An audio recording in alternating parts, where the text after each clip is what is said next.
Siema, witajcie na następnej wyprawie. Dzisiaj w krótkich żołnierskich słowach jesteśmy w opuszczonym mieście, które spenetrujemy. Na pewno możecie kojarzyć tą miejscowość z radioteleskopem. Ale nie jest to zwykłe miasto, ponieważ nazwiemy go kosmicznym. Czemu? Dowiecie się w dalszej części odcinka. Jedziemy! Kosmiczne miasto to tak naprawdę byłe radzieckie osiedle wojskowe dla rodzin i załogi obsługujących pobliskie radioteleskopy. Znajdujemy się na Łotwie, a to konkretnie na jej północnym cyplu, bo to tutaj w okresie zimnej wojny postawiono grupę ogromnych radioteleskopów służących szpiegowaniu rozmów np. armii USA. Miasto powstało około 1946 roku, a ostatni żołnierz opuścił je dopiero w 1994. Obecnie radary dalej funkcjonują i udało nam się do nich wejść, ale to temat na kolejny odcinek. Dziś skupmy się na kosmicznym mieście. Będziemy na pewno nieraz nawiązywać do filmu z radioteleskopu. Generalnie mamy bardzo dużego farta, że jesteśmy w stanie zwiedzić to miasto, ponieważ w 2010 roku zaczęto je demolować. Ale jak to w życiu bywa, firma zajmująca się tym zbankrutowała. Zresztą nawet tam można zobaczyć, tu można zobaczyć kupę gruzów właśnie po wyburzaniu tej miejscowości. Szybko zaczęliśmy, bo nas śmigłowiec zaraz dopadnie, musimy się chować. Albo nie od tej strony, tylko od tej drugiej. Przy ścianie biegniemy. Tutaj Łukasz naraży swoje życie idąc główną ulicą. Może zostać bombardowany, ale on się nie boi. Ja się trochę boję, to biegam do pierwszego budynku. Są schody, dobra. Jestem. Nie widać wroga na razie, ale całe miasto zbombardowane. Dobrze. Zacznijmy eksplorację tego budynku. Zanim jednak wejdziemy do pierwszego budynku, poświęćmy proszę chwilę partnerowi dzisiejszego odcinka, firmie Letyshops. Letyshops to darmowa aplikacja, wtyczka i strona, dzięki której możecie robić taniej zakupy w sieci. Ale jak to działa? Wchodzicie na stronę letyshops.com, wyszukujecie sklep, który Was interesuje, na przykład z kategorii elektronika weźmy MediaMarkt. Już teraz widać procent cashbacku, jaki możecie zaoszczędzić. Aktywujecie ofertę i przechodzicie na stronę sklepu. Teraz wystarczy wybrać produkt i dodać go do koszyka. Po zakupie procent wydanych pieniędzy wróci na Wasze konto lub PayPal w postaci cashbacku. Tak naprawdę nic to Was nie kosztuje, a zawsze możecie kupić w sieci taniej, a jak to mówią, grosz do grosza i będzie kokosza. Gdybyście chcieli sprawdzić Letyshops, to link zostawiamy Wam w opisie filmu, a my wejdźmy do pierwszego budynku. Biorąc pod uwagę fakt, że to całe miasto było po prostu wymazane z map, musiało być samowystarczalne i prawdopodobnie to, gdzie ja trafiłem, mogło być albo szkołą, albo na przykład stołówką, świetlicą, czymś takim, bo zobaczcie, że po pierwsze ocieplenie podłogi zrobione keramzytem, ale zobaczcie, że to nie wygląda jak strefa mieszkalna, jak budynki, a bardziej właśnie jak jakaś szkoła. I tu chyba taki główny przedsionek, łazienki. Trochę mi pierdzi radio, a to dlatego, że jesteśmy koło tych teleskopów, tych radioteleskopów. O, tu było główne wejście. Najlepsze są te toje, które są porozrzucane wszędzie dookoła. I tak, wcześniej kminiłem, że to może być pozostałość po firmie, która wyburzała i zostawiła sobie te toje, ale one są w miarę nowe i w miarę... Nie, bez kitu, to musiało być po tej firmie, co się zajmowała wyburzaniem. Bo są właśnie w takich dosyć dogodnych miejscach. A druga rozkmina, nad którą się zastanawialiśmy, że po prostu tyle ludzi tutaj przychodzi to odwiedzać, żeby to ucywilizować, postawili te tojki, ale to w sumie nie ma żadnego sensu, skoro to jest ruina, więc raczej na pewno chodzi o to, że to pozostałość po firmie wyburzającej. Co ciekawe, jak gdybyście szukali tego miejsca na mapach Google, to zdjęcia właśnie też pokazują te toje. Były tutaj szkoły, przedszkola, teatry, kina, więc można powiedzieć, historia bardzo podobna do wszystkich tych poradzieckich miast, w których już byliśmy. No to jest dosyć zrujnowane, ale ma jeden plus, bardzo duży, a mianowicie obok tego miasta znajdują się przeogromne radioteleskopy, które miały na celu podsłuchiwanie rozmów NATO, no i Stanów Zjednoczonych, więc śmiało możemy powiedzieć, że znajdujemy się w mieście, które nazywamy uchem Moskwy. Nie mam aż takiego zooma w kamerze, ale tu i tutaj są. Tu jest ZSRR wyryte, a tutaj jakaś data, rok 80. Tam też ZSRR niżej. no taka trochę skruda, bym powiedział. Wbijemy sobie teraz tutaj, natomiast jeżeli chodzi o Skrudę, to też jest takie bardzo słynne, opuszczone miasto, ale od któregoś roku jest poligonem NATO i tam już nie ma opcji, żeby wejść. O, coś chłopaki nawijają. Obczajcie, że jeszcze są jakieś elementy zabudowy. Ta miejscowość Irbena jest ściśle powiązana właśnie z radioteleskopem. Tak jak mówiłem, będziemy o tym wspominać wielokrotnie. W tej miejscowości właśnie mieszkało około 2000 żołnierzy radzieckich, którzy przyjeżdżali na służbę, chronili tego terenu, ale przede wszystkim budowali ten radioteleskop i cały ten obiekt. Tylko tak, w przeciwieństwie do radioteleskopu, o który się dba i który jest remontowany, i jakby nie patrzeć jest w użyciu, no to te budynki stały się całkowicie zbędne, więc dlatego wyglądają w taki sposób, a nie inny. Ale swoją drogą to jest jedno z takich kolejnych miast, takich poradzieckich jak Pstrąże, że ktoś planował pełne wyburzenie tego miejsca. Tylko rozkminiam, jaki to ma sens. Zobaczcie, te wszystkie budynki są zamokłe od deszczu. Więc to jest kwestia czasu, jak to wszystko samo się rozpadnie. Jedyna kwestia to kwestia bezpieczeństwa, że kontrolowane wyburzenie zagwarantuje to, że nikt chodząc po tych budynkach po prostu nie spadnie i nie zrobi sobie krzywdy. Odbiję na chwilę w drugą stronę, bo będę wam chciał pokazać rozkład tych pomieszczeń, czyli teraz przeszliśmy przez korytarz. To było, jak było to jedno mieszkanie, to tutaj pewnie był kibelek. Tutaj coś na zasadzie łazienki, bo jeszcze berło leży. Tutaj mogła być kuchnia. Widać miejsce na kaloryfer. Na zlewy, tak, tutaj pewnie była kuchnia. No i przede wszystkim niebieska farba. Tutaj sypialnia. Mamy ładną sypialnię z dużym zresztą oknem. No i zaraz pójdziemy jeszcze do salonu.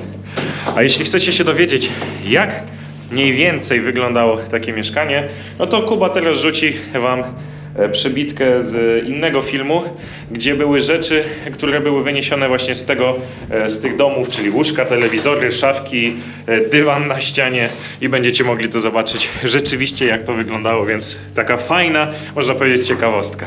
Co to jest? To jakaś szkoła, przedszkole, teatr? Zajezdnie metra, sądząc po komputerach i takiej logistyce, nie? Zajezdnie metra? Zajezdnia metra, a do Warszawy jedzie? Nie, to jest krakowskie metro. Zaczęli tu budować, ale nie dokończyli. A, to jest ta tajna krakowska stacja końcowa. Już ją odkryliśmy trochę, jak bursztynowa komnata. Dokładnie, ołowiana komnata i czeski tramwaj.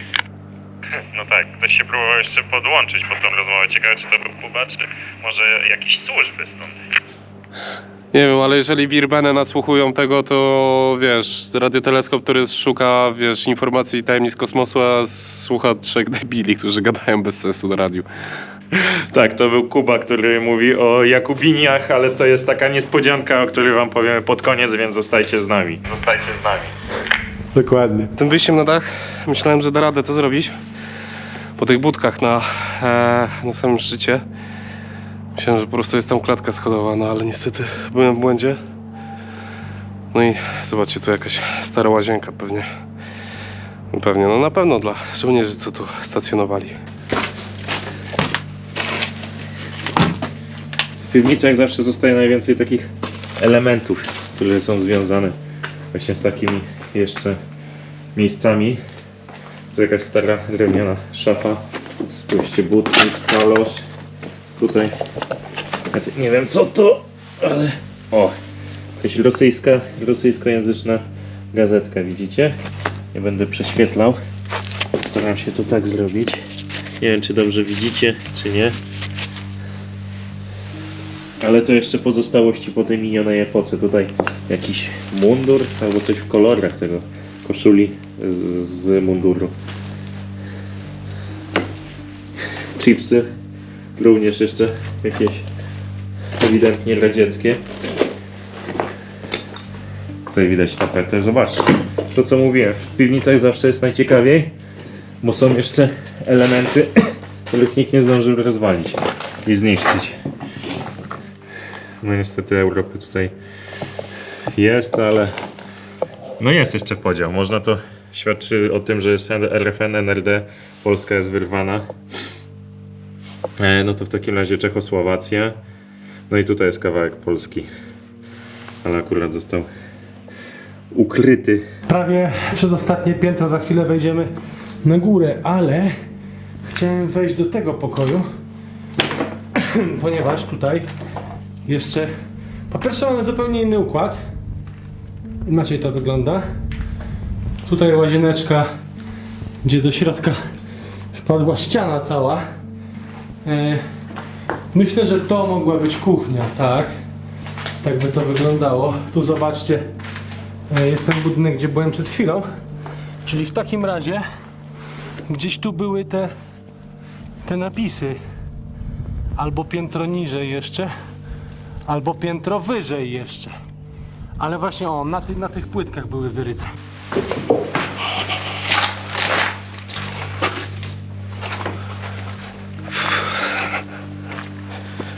Jak się wyjdzie z tego przeciągu, to tak wiosennie się zrobiło, powiem wam.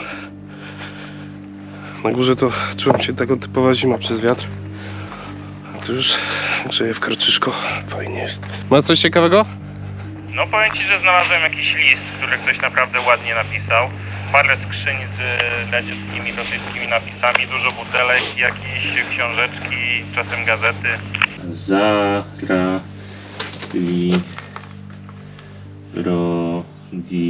Nawet nie wiem, jakaś encyklopedia, to chyba gruba księga, która już jest dosyć mocno zamoczona.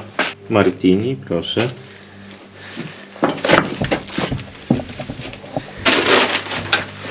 Powiem wam, że te skrzynie w całkiem dobrym stanie. Tutaj ktoś laczka zgubił, jak widzicie. Przejdźmy się jeszcze do tej części. Tam widać, że wszystko rozwalone, więc nie ma co tam iść, ale może w tą stronę jak pójdę. Tutaj jeszcze widać te szafy zbite. Tutaj jakby ktoś z drzwi sobie zrobił stolik. No nie powiem. No jest tutaj ciekawie. Patrzcie się. I kolejna jakaś książka. Doktor Aniwolit. Możecie zobaczyć. Nie wiem, czy kojarzycie. Dawajcie znać w komentarzu, czy kojarzycie taką bajkę, książeczkę. Dużo tutaj jakichś gazet leżących jeszcze. No i to ostatnie piętro i tutaj już są inne troszeczkę te pokoje, w ogóle układ tego mieszkania. Zobaczcie, że to było kiedyś przedzielone na pół, tylko po prostu ta ścianka działowa się przewróciła. Tutaj możliwe, że była jakaś szafa, bo tu jest taki przedsionek. W ogóle do mieszkania wchodziło się od razu do dużego pokoju. Takie dziwne. Patrzcie tutaj. Cały pion wywalony, rozkradziony. O, azbestowe płytki. Czyli tutaj prawdopodobnie była kuchnia. I fajnie, bo kuchnia miała, zobaczcie, wyjście na taki tarasik. O matko, ale się uwaliłem o coś na biało. Natomiast cały tamten budynek to jest chyba Łukasz po nim łazi. Konrad poszedł tam dalej. A tutaj idą ci ludzie, co tam wcześniej podjechali. O, gdzie ty ma tam audiolom? Natomiast ta cała baza była o wiele większa, ona się ciągnęła właśnie w tamtą stronę, tylko że już dużo budynków jest po prostu wyburzonych, a to tak zostawili. W sumie spoko, co nie?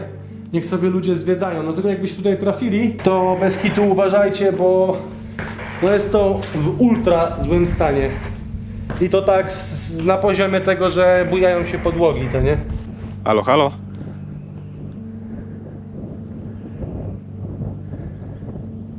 No co tam? Wiesz co, próbuję Konrada złapać, bo go słyszę gdzieś w okolicy, a nie mogę go wzrokiem złapać. Jak coś, to ja latam, to będę odpowiadał, ale z opóźnieniem, bo wiesz, nie mam rąk. Spoko, słyszę drona. Dobra, to idę na żywioł. Jakoś od czapy strony wszedłem. Mam wrażenie. Może wszedłem jakby przez wejście balkonowe do czyjegoś domu. To wejście na klatkę jest, to zobaczymy. Zejście do piwnicy powinno być tu. Dokładnie tu. Pewno jakieś szmaty są stare. I strasznie wilgocią śmierdzi.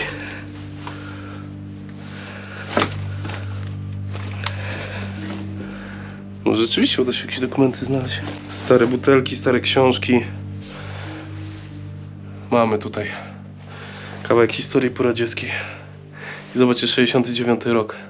No to już są aktualne napisy na 100%. Spójrzcie na to, jak zwykle. Gazetami wykładane. Tapeta pod tapetą. Prawda. Z 1000 to było założenie data, ale widzicie? 89. April. 8 april 1989. Czyli 8, no to akurat jest, jak to kręcimy, koniec maja, koniec marca, no ale niedługo kwiecień już będziemy mieli, więc można powiedzieć, że rok, kiedy ta gazeta, w sensie pora roku, jest podobna, jak ta gazeta wychodziła. Chodzę. Patrzcie, co znalazłem. Łuska.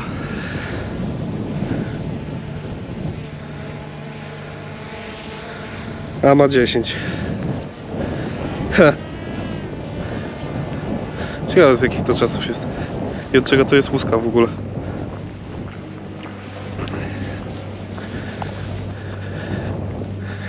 Tę łuskę znalazłem. Jeszcze takie coś znalazłem, a to jest od pasa amunicyjnego. W to się wpinało te pestki, to nie? No to dawaj do Jakubini już. Dobra, idę. Zaraz się dowiecie, co to Jakubini. W ogóle tutaj mamy te budynki i zobaczcie, co znalazłem. Naboje. A mianowicie łuski po nabojach. Jedna łuska. Druga łuska. Trzecia łuska. Też masz łuski? Mam. Tutaj leżą, a co? Sporo tu leży po terenie. No widocznie tutaj ludzie też chodzą sobie postrzelać, z tego co widzę. Znalazłem, tak jak ci mówiłem, jakieś listy, stare te skrzynki, książeczki dla dzieci. Ja do tego budynku wszedłem, to też była Tym? prawda. No, No to ja w tym teraz właśnie byłem. I w tym właśnie byłem. właśnie w tym cię szukałem po tym. A, no ja jak mieliśmy się spotkać, to poszedłem tam. A, to krzyczałem na radiu, nie było zasięgu, to myślałem, że gdzieś tu jesteś. No to... No i tyle, no. I tutaj kończy się nasza wyprawa po opuszczonym mieście wchodzącego w skład tak zwanego ucha Moskwy.